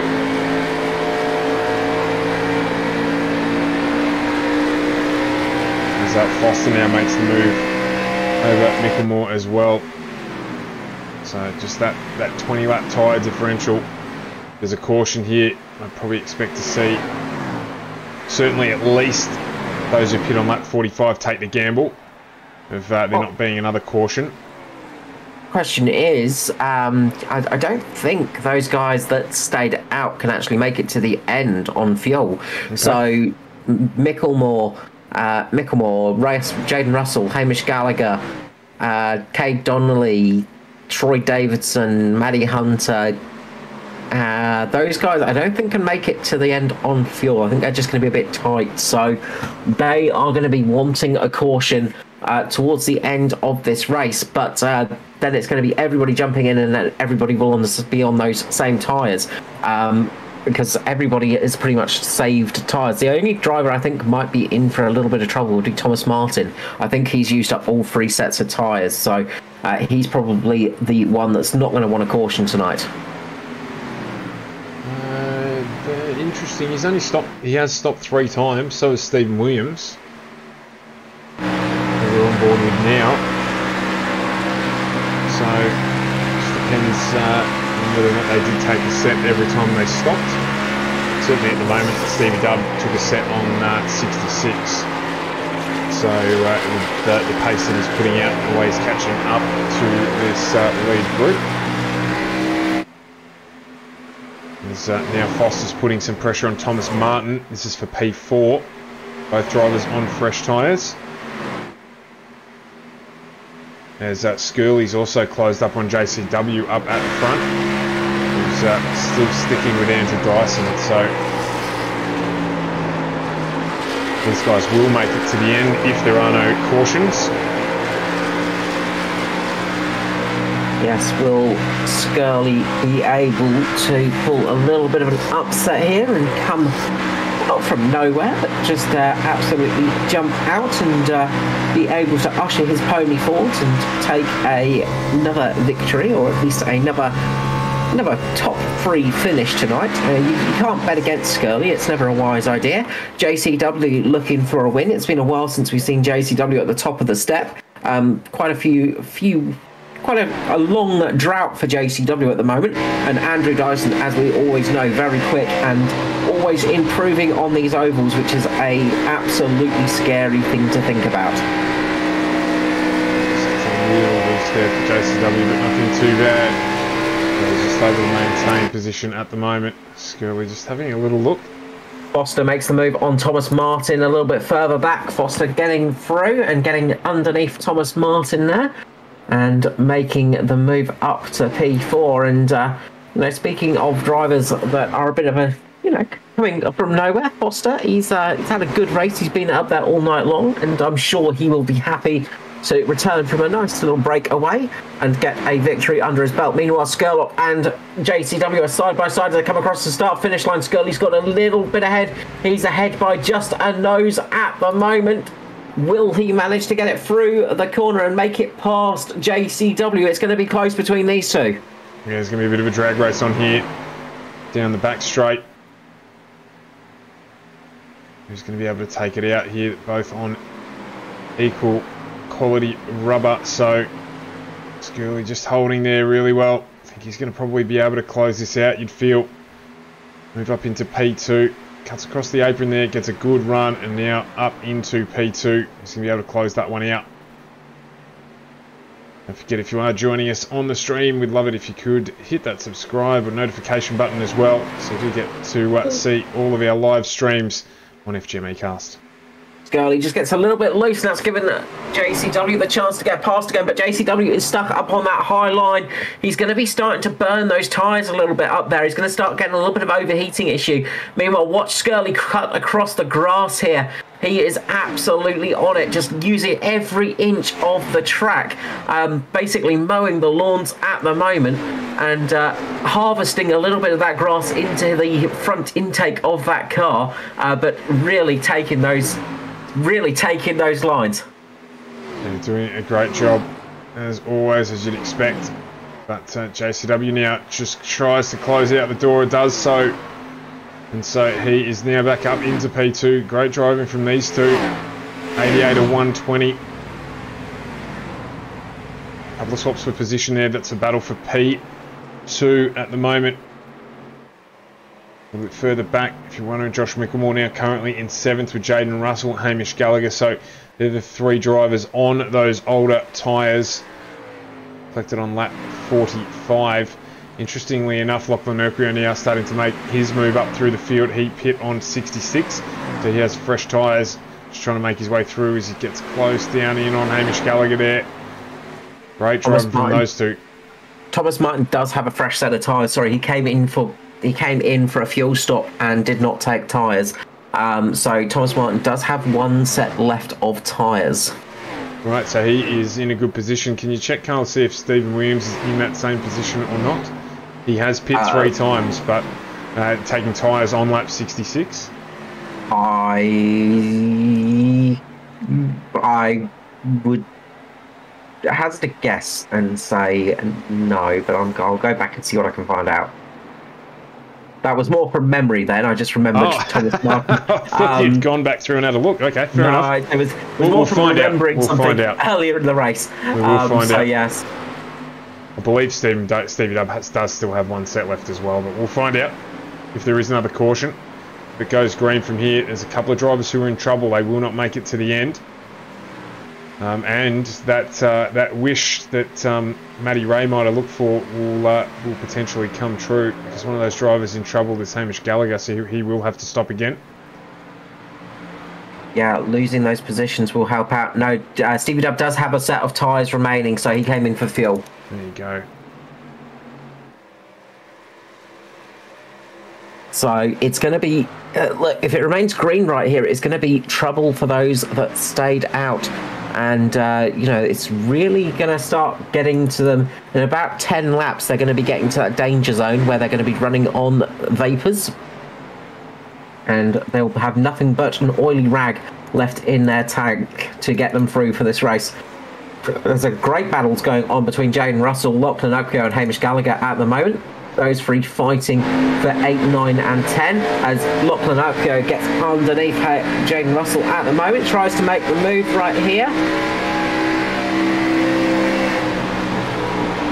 Not quite able to get it done there. Just getting checked up a little bit, getting on the apron, yeah. Going to open it up for Hamish Gallagher potentially to get that position back.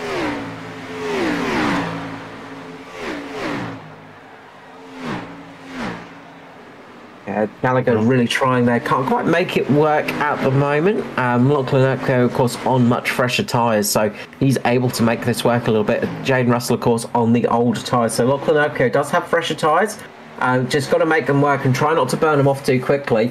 But Hamish Gallagher is definitely going to be really trying to hurry him along because he doesn't want to lose too much time at the moment. Stevie Dubb in pursuit of Edward Foster here. Both in the same tyre strategy.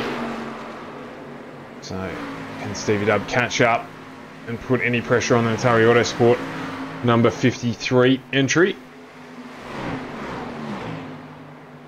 And he's also got Thomas Martin just behind him as well. So, up at the front, if you're wondering, it is still Andrew Dyson. He's out by a second at the moment. Over, just under a second now, over Joshua Carroll Walden in P2 and Michael Skirl in P3, a second further back from Carroll Walden. So it has calmed at the front. That battle though, one to watch is between Russell and Urquio as it's closed back up again. Jaden Russell runs on the high side. You can see him there to the right of screen as we are on board with Lachlan Urquio. Urquio close him out here. They go 2x2 through the final corner. Across the start finish line, 25 to go. Timmy Courts decided to jump into pit lane, do his final stop. Yeah, I think Timmy Court just coming in just from damage, unfortunately. And yeah, that's just, I think that might be a car that's coming in possibly to retire.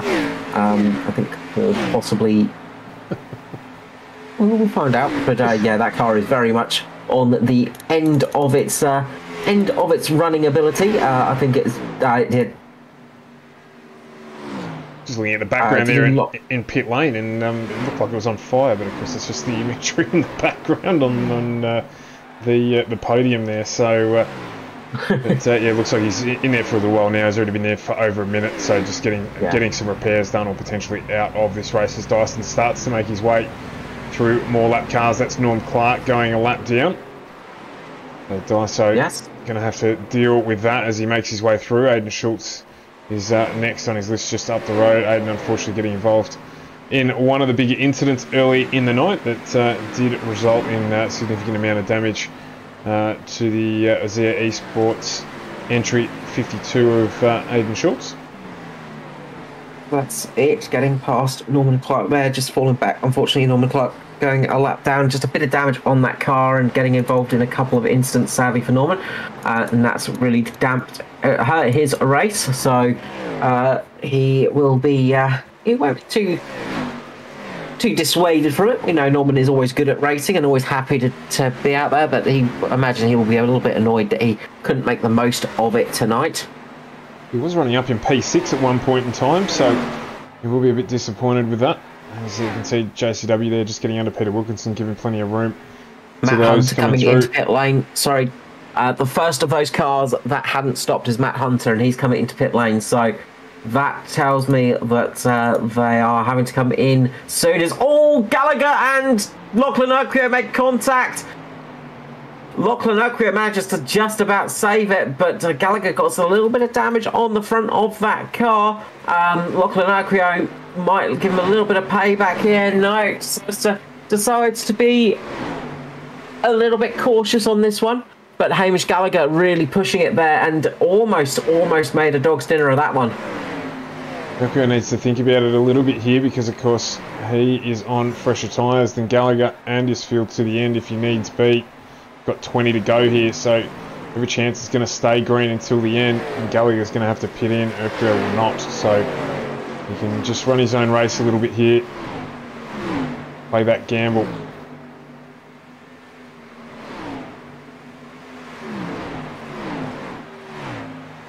Yeah, they're all sort of just easing it to the end now, I think, and just trying to sort of get towards the final stages. Okay, just noticing Foster dropping back behind Stevie Dubb as well. Foster has got a bit of damage on the front of that car, so he has had a bit of a moment, but Stevie Dubb making the move as well. Just going back to see exactly what happened to Foster, but I think that might be just long-term damage from earlier on in the race, and Stevie Dubb just got a little bit more pace at the moment.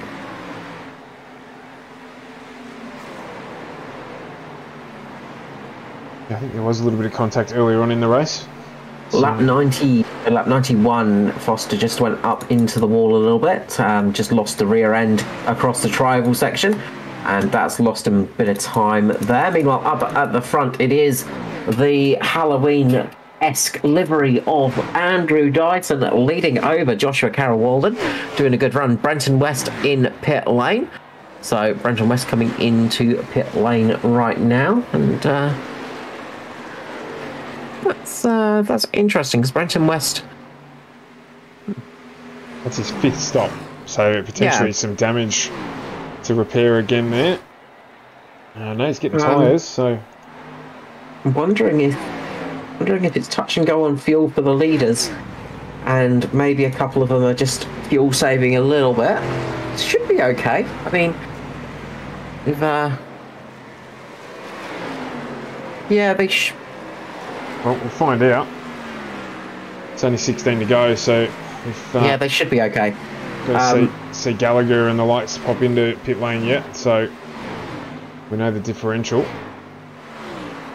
Yeah, they're going to be sticking out as long as possible. They are hoping for a caution flag to fly right now. They are praying for a yellow to fall, because if it doesn't, they are going to be in some serious trouble, and they are going to lose a whole heap of positions. Kate Donnelly and Jaden Russell having a good dice on track at the moment. Kate Donnelly coming out the victor at the moment, with the Stingray looking dog on the front of the Sim Boys car, and he's making a bit of a run for it, but Kate Donnelly will have to come into pit lane in a lap or two.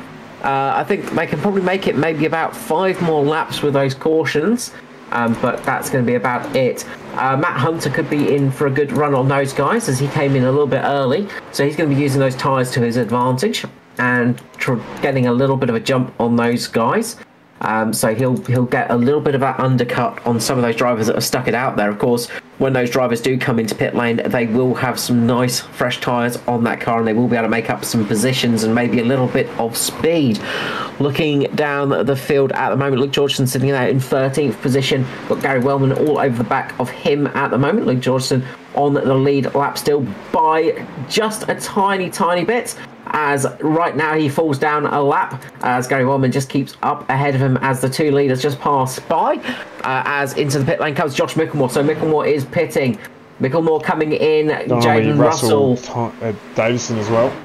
Yeah, so all of those drivers that are very much touch and go coming in. Hamish Gallagher will be in next lap round, I'd say, and this is really going to cost them an awful lot of time. They're going to drop down a lap at least, and that's going to put them way down the order as well.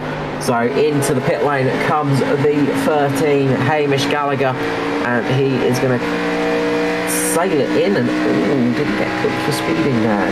Got a little bit sideways coming into pit lane, so Hamish Gallagher might have a penalty. I'll keep an eye on that one. But up front, still a battle between Daiso and JCW. Those two are absolutely battling it out. Michael Scullock dropped off a little bit. He's just dropped down a tiny bit and just managing his pace at the moment, Skirley. So, as I said, I did wonder if maybe there is a little bit of concern for fuel to the end. I don't think so, but as I said, there's these things can happen sometimes. Skirley just seems to be managing the pace at the moment, about 2.7 behind the leaders. Stevie Dubb sitting in 4th, 6 seconds off the lead. 7 seconds off the lead is Edward Foster in 5th position. 10 seconds down is Thomas Martin in 6th. 7th, we've got Lachlan Oakria. Gary Wellman currently in 8th position. 9th is Luke Georgeson, and 10th is Aidan Schultz, who is doing a great job of recovering that car, because it is missing most of its panels and most of its front end, in all honesty. Absolutely, it's a good drive. I was just wondering the last time we saw this few cars on the lead lap. It's been a long time, but it's been a funny old night, as we've got 9 to go here at Texas. It has been a while since we've seen the herd thin by this much, but they are managing to keep racing still, which is good. It's not an absolute cakewalk by Dyson. He's really having to defend against JCW at the moment. Yeah, absolutely he is. So the pressure's on. Skirley's just, as you said, just probably managing from here. He's 3 seconds off the lead with 8 to go, so he's not under any pressure from Steve Williams with a further 3.5 back. So we'll keep our eyes firmly fixed at the front here as Joshua Carroll-Walden tries to look for a way past the DPR entry of Andrew Dyson.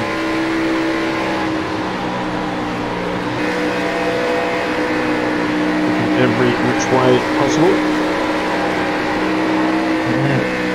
High, low, all over the place does JCW go, but where will he make the pounce? Yeah, well, he's going to have, look, these two cars are fairly similar for pace, so it's not going to be easy to get it done. As Daiso ever increasing in experience on oval tracks against JCW. He's got plenty. So I guess the question is who burnt more, getting to the front and retaining their position. Yeah, it's a big moment for Luke Georgeson, who's just plummeting down the order at the moment. Looks like he may have burnt his tyres a little bit too much, unfortunately. That car is plummeting down the order, sadly.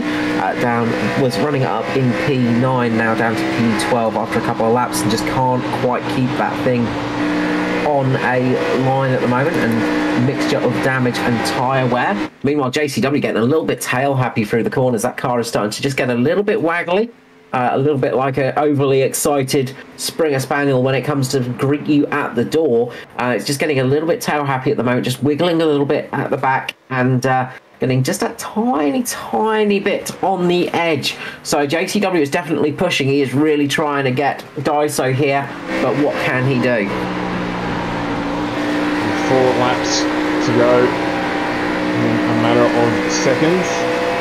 And the gap's just open up now for Daiso. He'll be happy about that. Just remove some of that pressure from him. Skirley pretty comfortable in P3. Stevie Dubb pretty comfortable in P4 with Evan Foster, Thomas Martin and Lachlan Urquio. The 7 drivers left on the lead lap. Just have to hear there how gingerly JCW had to get on the throttle. Just tells you those rear tyres are starting to give up. Meanwhile, Josh Mickelmore is charging his way through the field, just gets past Gary Wellman and is moving his way up to try and hunt down Lachlan Urquio next. Quite a long way to go to get up to Lockie. So Lockie's looking pretty good for the time being, but he is definitely on a bit of a charge. Meanwhile, we've got 2.5 laps remaining. It is Dyson in the lead. The Phoenix Smokers sponsored DPR entry. The 041 doing a great job of keeping up front at the moment. Dyson, as we said earlier in the race, Dyson was looking very fast tonight. Looked like he had some really good speed and is definitely showing it at the moment, keeping ahead of the ever fast charging Joshua Carroll-Walden in second. 3rd place for Michael Skurlock. 4th for Stephen Williams at the moment. 5th for Edward Foster. It's a good run from Daiso. The cautions played well into their favour. Could have been a completely different end to the race as he gets the white flag. And we'll run around one last time here at Texas. JCW a little too far behind to do anything about it here. So just a nice, calm, casual lap for Daiso to take this one through to its conclusion. There's been a good run from JCW as well, though. And from Michael Skurlock, just nice and consistent. That's helped Stevie Dubb up 9 positions to get into 4th, and Lachlan Urquio up 12 positions to get into P7. But it is Andrew Dyson across the line to take the win here at Texas. Really good run from Dyson. A fantastic finish for him. Foster comes home 5th. Thomas Martin has got Lachlan Urquio all over the back of him. It's going to be very close between those two, but Thomas Martin just manages to keep a fast charge and Lachlan Urquio behind him. Josh Mickelmore comes home in 8th. Jaden Russell in 9th, and 10th for Gary Wellman in the end there. Well, that was certainly an interesting race. Too many cautions for our liking, but it did result in an interesting conclusion to that race. So congratulations there to Andrew Dyson, as he is going to put on a little bit of a show for us as always. We'll be joining us shortly for the post-race interviews with Joshua Carroll-Walden and Michael Skurlock. So he's going to be Phoenix smoking a DPR at the moment. Well, I mean, not to put the mockers on him, but there's a fair old chance we'll see him on the podium tomorrow night if his track form is anything to go by in the Cup. So, plenty of opportunity for Dyson there, but a cracking win for him tonight. He'll be pumped to take out another oval track victory. It is where he continues to maintain he needs to work on his craft. and he couldn't roll the dice any better tonight if he tried, I don't think. No, good job to Lachlan. Okay, as well, 12 positions gained up to P7. Yep. Good run for him. Just looking through the field for big movers as well. The only other two next biggest movers is Peter Wilkinson up 10 positions, as well as Barry Neal. Barry Neal starting from pit lane a few laps down, so really good recovery drive for Barry Neal, considering he started the race not connected to the server with some major issues, managing to finish in P20 after all of that. Good recovery drive. Shannon Blackburn's just popped into the chat and asked how you get into the league. Shannon, best place to do that, mate, is to jump on and complete an application. That's through Facebook, is it, Carl? Yes, on the ANZCAR Facebook page. If you jump on there, you'll find all the details, and there will be the link to the Discord and all of that kind of stuff. To do follow those instructions, you'll get accepted in, and this is the best series to start in. It is the lead-in series, and we also have the trucks on Monday night, and of course the Cup on Thursdays, which at this time of year is restricted, but certainly do jump in and have a run in the Thunder series. Yeah, the Thunder of the trucks is very much there, and look, the Thunder series is the gateway into the ANZCAR series, so definitely a way to get yourself into the Oval Leagues. Daiso absolutely burning up those rear tyres, making sure there is nothing less, and finally makes a little bit of a mistake and gets into the barrier, but very much having a good bit of fun out there, just burning that thing to the ground. Yeah, absolutely. So we'll just wait for them to jump in. We've got JCW there, waiting for Michael Skurlock and Andrew Dyson to get into the green room before we have a chat with them. Carl, I can guarantee you JCW will be a very happy man getting onto the podium, and has been a little while. So we'll just get them in now and can have a quick chat with the guys and find out what they've got to say. Jump the gun a little bit here, just waiting for Michael Skurlock to jump in, but perhaps in the meantime, Carl, we can go reverse order tonight. You can start with the race winner. Yes, we'll start with Andrew Dyson, as he's finally stopped trying to make everybody dizzy on the onboard shops. Mr. Andrew Dyson, congratulations on the victory here at Texas, mate. Thanks, man. Yeah, it was a good fun race there with Joshy and all the other guys, for sure. Yeah, obviously, look, not the cleanest race tonight, unfortunately. There were a few incidents, a few cautions. How did that affect your race? Probably didn't really affect my race. I didn't get involved in anything. It was pretty weird at the start with those strange mystery cautions, but I think there was actually something going on. But yeah, as far as all the cautions go, they didn't really affect my race a whole lot. But as the last caution came out, that's obviously probably what put us in a position, what definitely put us in a position to go for the top three. That's for all three of us here, and that worked out pretty well. Yeah, obviously the strategy game paid off for you really well with that one, coming in for that final pit stop. Were you surprised to see so many stick it out there?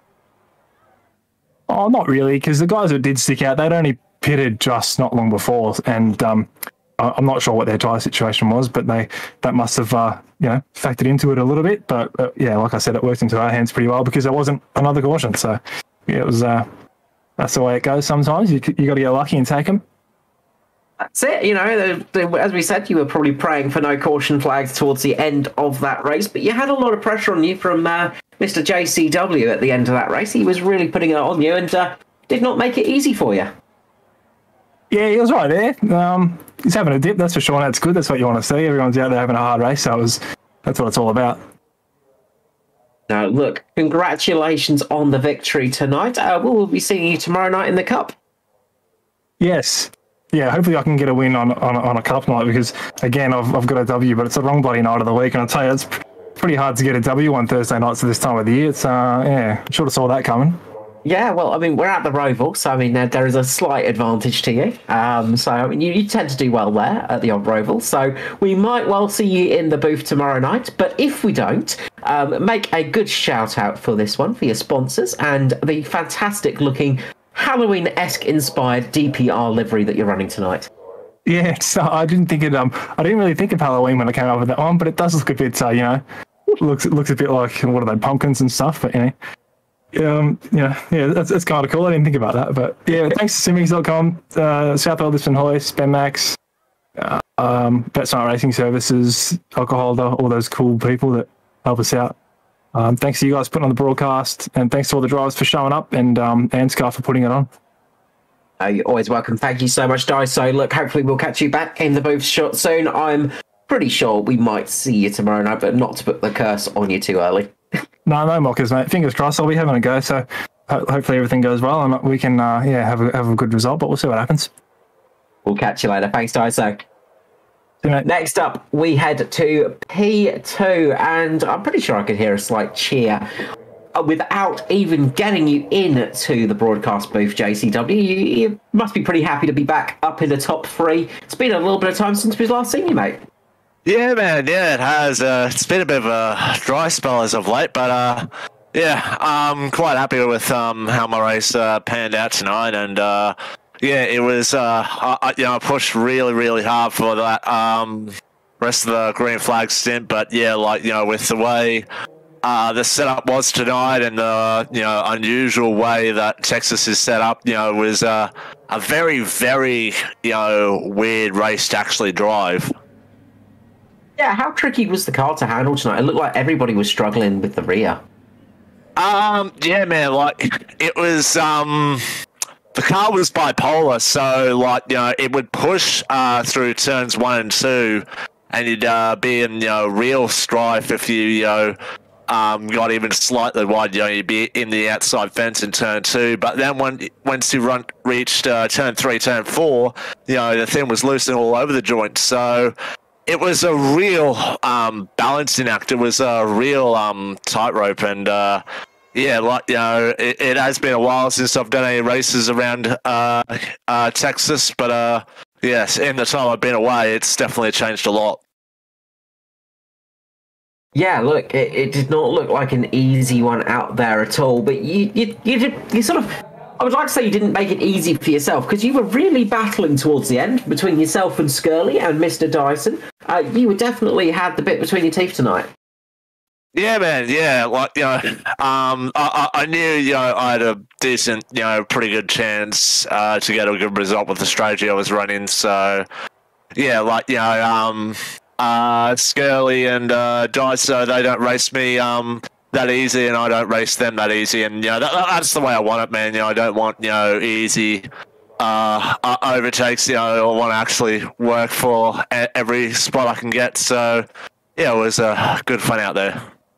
No, congratulations on getting up to P2, JCW. It's good to see you up there again. It's good to have you back up here in the booth for Natari Autosport. And before we let you go, the usual thing of shout out and love to sponsors.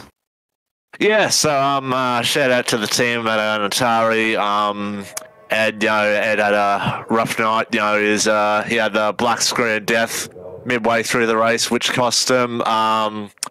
Norman, he got caught up in the what turned out to be the final wreck of the night. So he had a little bit of tough luck going. Shout out to Header Sheed and Jason Hardigan as well. And yeah, shout out to the sponsors: Ferguson Group Media, Bridgestone Select, Race Magazine, Two Fat Blokes, and the name over the cast tonight, AJ Insurance Services, for allowing us to do what we do every week.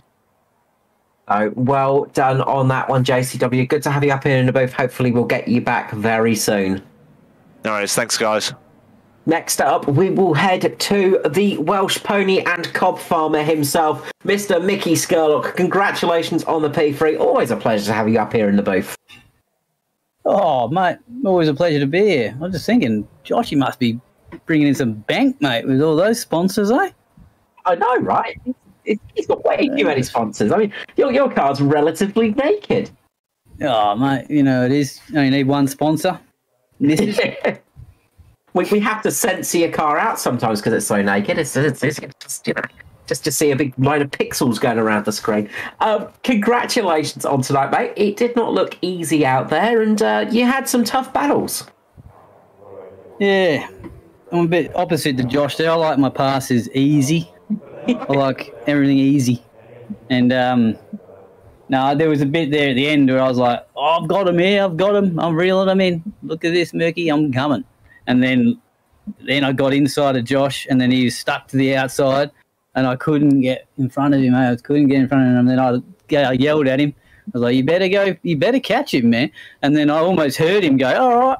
Like, and he just sounded like he dropped the hammer, and just disappeared. I couldn't keep up with him after that. No, he absolutely belted. After that, I sort of heard on the radio, you just sort of give him your blessing to go chase after Daiso, but obviously could not get it done in the end. And as he said, you just didn't have the pace there towards the end to keep up with those two. I was sort of thinking maybe you were saving a little bit towards the end, trying for a final charge, but it sounds like you didn't have much left in the old gun to fire. Nah, just those couple of laps of being on the inside really affected the tyres big time, to be honest. And then after that, I sort of, blew the load, mate, really. And then I was just hanging on, trying to, hopefully Steve wasn't going to catch me from behind. I know, it's always a scary thing having Stevie Dub behind you, because you never know when he's going to appear, and then when he does get close, it's always hard to keep him there. Yeah, he's got a big one on him too, so scary. Thank you so much, Scully. Always a pleasure to have you up here in the booth. Well done on the P3, and hopefully we'll have you back up here very shortly. But before I let you go, the usual shout out and love to sponsors or anybody you'd like to say hello to tonight. Yeah, just the Bandits. Well done to Daiso for winning it. It looked like he sort of learnt how to drive it as he was going there. But thanks to you boys for putting it on. Stewie at FGM Ecast and ANZCAR and everyone. Thank you. Always welcome. Thank you so much, Mr. Scully. I'm sure we'll have you back in the booth soon. Bye-bye. So, Stuart, race is done here at Texas. We only have one more left this week, and that is at the Roval for the Cup. Yeah, absolutely. Looking forward to that one tomorrow night. 7:45 FGM Ecast, your E-Place for Pace. We will be back with that one. We've got a driver interview. We've got some good, hard racing, I think, coming our way. There's probably 5 or 6 who could take it out tomorrow night quite easily. So let's get back here tomorrow and see how that one plays out. As I said, 7:45 FGM Ecast, your E-Place for Pace. We will be here. Carl, thanks again for another night full of way too many farm puns. And I look forward to seeing you back tomorrow as well. Thank you, everyone. We will catch you then from FGM Ecast, your E-Place for Pace. That is good night.